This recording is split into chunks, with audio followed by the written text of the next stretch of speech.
どうもこんにちは、徳井です。この日はですね NGK ナンバーグランド花月の出番で、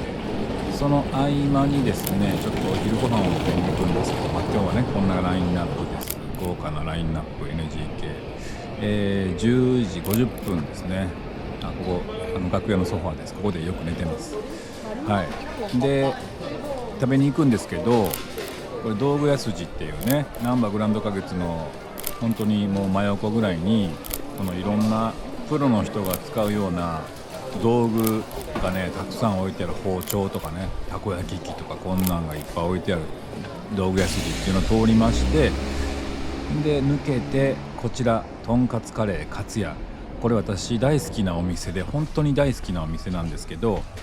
これ移転されたんですよ。もう2年ぐらいになるのかな。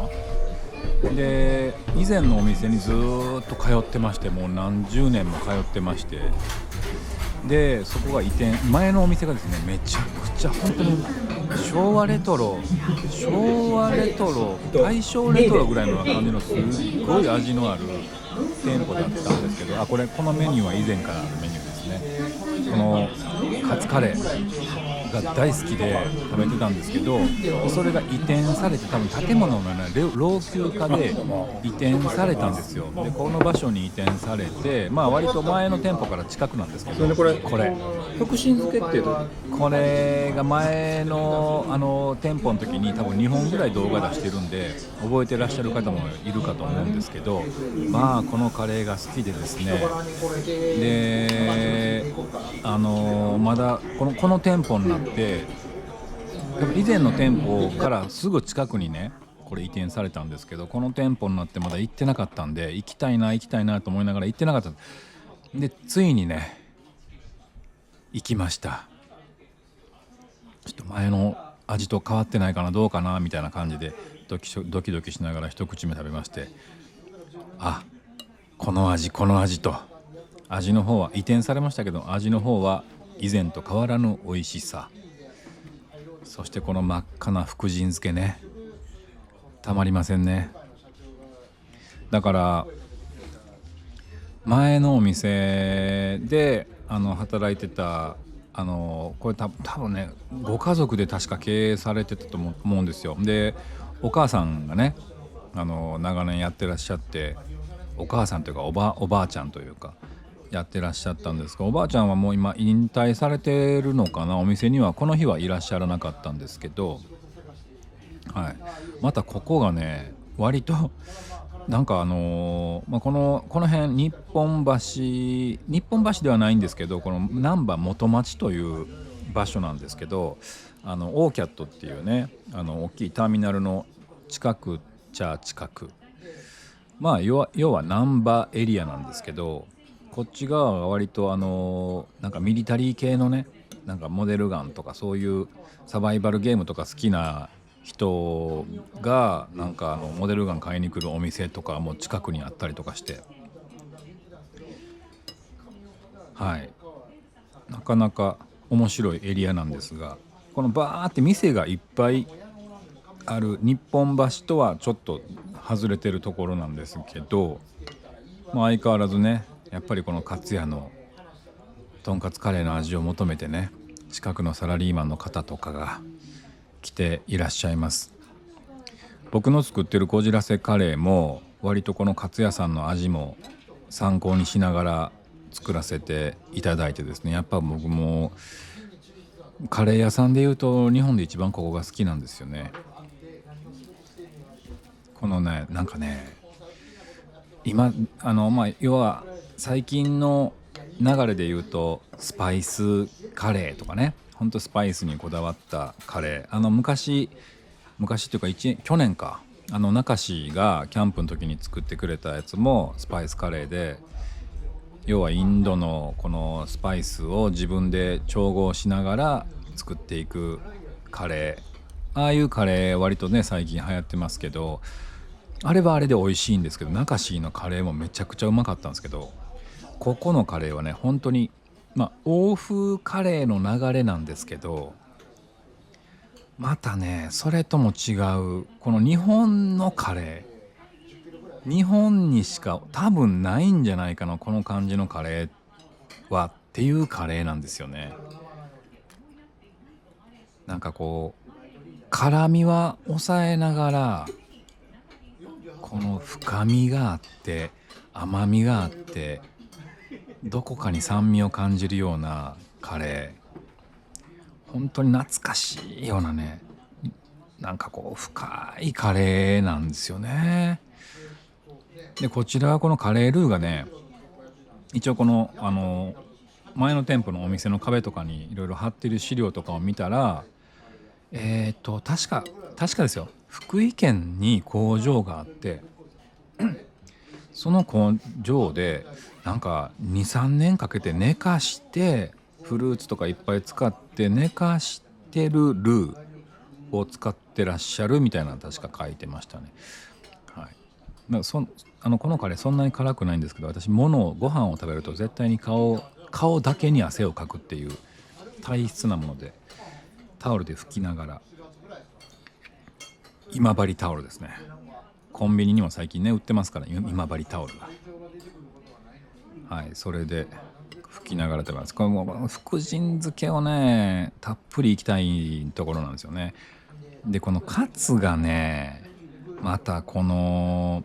ちょうどカツカレーに合う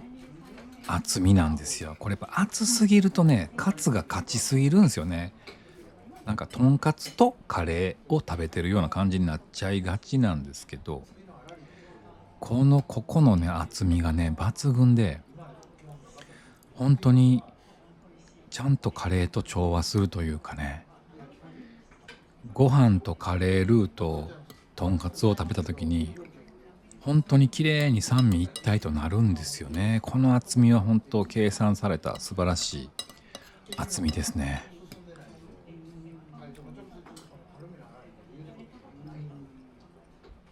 それをねこうやってしっかりとライスマネジメントをしながら、ご飯とルーととんかつの量をしっかり考えながらフィニッシュに向かっていく。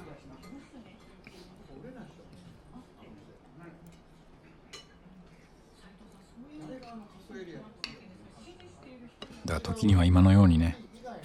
ちょっとこう細かめにとんかつを噛みちぎります。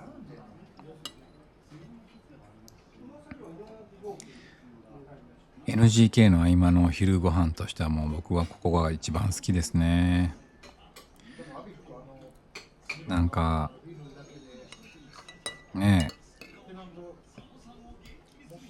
カレーライス一皿をこのランチタイムに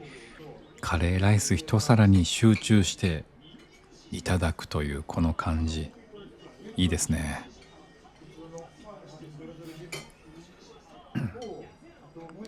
でこのカレーが割と本当に美味しいんで、多分ね観光のお客さんなんかも多分来ていらっしゃるとは思うんですよね。で日本橋ね、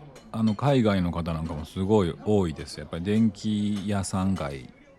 なので、海外じゃなくてもまあ観光のお客さんなんかも多いですけど、本当にね、いわゆる日本橋の電気屋さん街から徒歩10分かな、全然歩いて行ける距離なんで、観光ついでにランチここで食ってみたいなのもいいと思いますよ。もうお店の雰囲気はね、前のお店の本当に昭和レトロな雰囲気とは全く違う感じですが、でもなんかこのテーブルとかね、割と多分これ前のお店から持ってきはったんちゃうかな。結構ね昔懐かしい感じのテーブルですよね。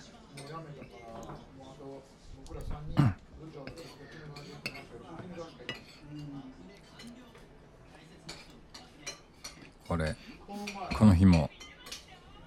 右に置いてありますオーサムバックパックピーク、ピークじゃない、オーサムバックパックのキャンパーですね。うちの今のオーサムバックパックはデイズとキャンパーとピークっていうのがあるんですけど、僕は荷物がいつも多いんでね、キャンパーというモデルを使ってますけれども、だいたい皆さん一般的な荷物の量なら日々使うのはデイズがいいと思います。で女性にもデイズの大きさがぴったりかなと思いますんで、ただ結構ね、例えば出張行くとか、あと毎日割とパソコンだなんだ結構荷物いっぱいありますっていう方なんかはキャンパーいいかもわかんないですね。で今回のモデルになってから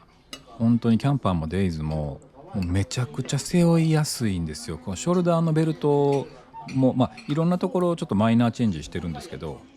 このショルダーベルトの、幅をちょい広げて厚みをちょい増やしてる、そのちょっとの変化でめちゃくちゃ背負いやすいので、皆さん一度背負ってみてほしいです。結構ポップアップあちこちでやってますので、一回見に来てもらって背負ってもらうとすごく背負いやすい。あと皆さんおっしゃるのが軽っていう風に言ってくださるんですが、結構軽いです。リュック自体が結構軽くてすごい背負いやすくて、このキャンパーというモデルは腰のベルトもついてますんで、重たい荷物をたくさん入れてもしっかりとこの重みをね分散してくれる、そういうリュックになっております。ちなみに今度のポップアップは7月の19、20京都の方でポップアップやります。出町柳の駅の近くのカフェでね、すごいおしゃれなカフェでやりますんで、よかったら来てください。あと8月の前半には南大阪の方でもやります。ぜひ皆さんお越しくださいということで、ごちそうさまでした。